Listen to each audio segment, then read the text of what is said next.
இன்னைக்கு எங்கள் வீட்டு சமையல் வந்து கீரை பருப்பு கடைஞ்சி உருளைக்கிழங்கு வறுவல். அதுக்கு பருப்பு ஒரு 1/4 அடை போட்டு இந்த மஞ்சத்தூள், பெருங்காயம், கொஞ்சோண்டு எண்ணெய் 1/2 டீஸ்பூன் எண்ணெய் விட்டு கீரை போட்டிருக்கோம். இப்போ வந்து வெங்காயம்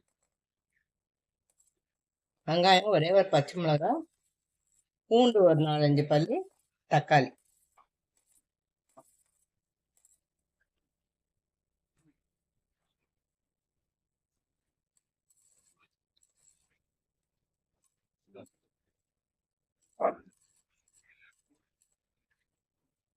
அவ்வளோதான். கூட வந்து பச்சை மிளகாய் நான் 1 தான் போட்டிருக்கேன். ஒரு 3 காய்ந்த மிளகாய்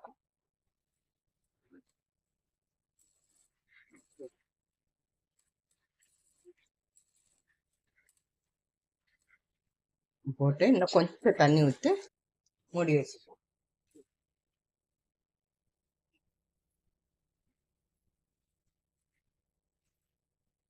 உப்பு வந்து கடைசியில் போட்டு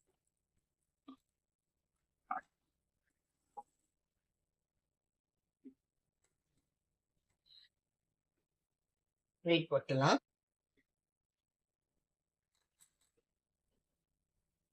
இந்த 2 டீஸ்பூன் எண்ணெய் விட்டு உருளைக்கிழங்கு கடுகு பொரிஞ்சிடுச்சு. உருளைக்கிழங்கு போட்டு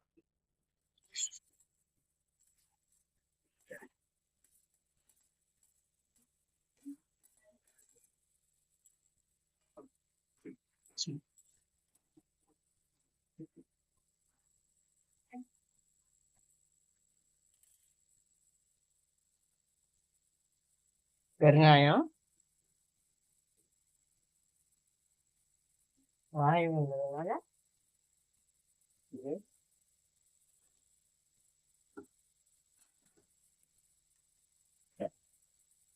கொஞ்சமா தனியாத்தூள். இது சாமான்லாம் போட்டிருக்கு இதுலயே.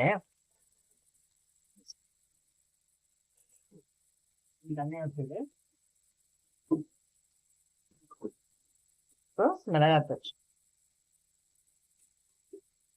சும்மா ஒரு 3/4 டீஸ்பூன் போட்டிருக்கேன். எனக்கும் அவருக்கு மட்டும்தான் சமையல் இன்னைக்கு, அதான் வெளியே போயிருக்காங்க.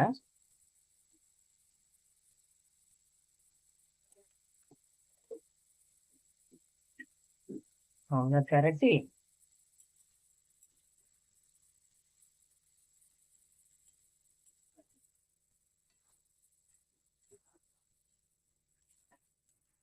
கீரை பருப்பு கடையில் இருக்கும் பாலக்கீரை பருப்பு போட்டு கடைஞ்சி உருளைக்கிழங்கு வறுவல்.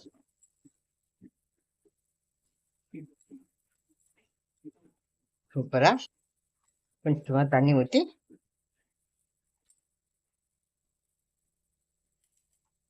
வச்சிடலாம். அவ்வளோதான்.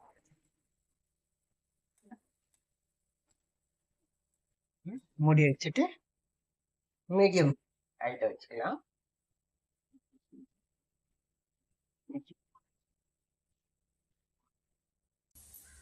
சமையல் முடிஞ்சிடுச்சு. இன்னைக்கு நம்ம வீட்டு சாப்பாடு என்னன்னு பார்க்கலாம்.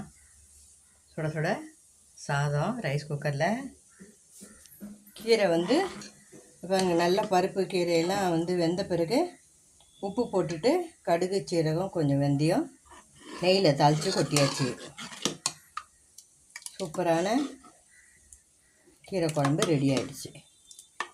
இந்த பக்கம் உருளைக்கிழங்கு வறுவல், தயிர்.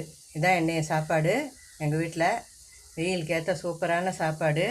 இந்த வீடியோ பிடிச்சிருக்கோன்னு நம்புகிறேன். பிடிச்சிருந்தா லைக் பண்ணுங்கள், ஷேர் பண்ணுங்கள், எங்கள் சேனல் சப்ஸ்கிரைப் பண்ணுங்கள். தேங்க்ஸ் ஃபார் வாட்சிங்.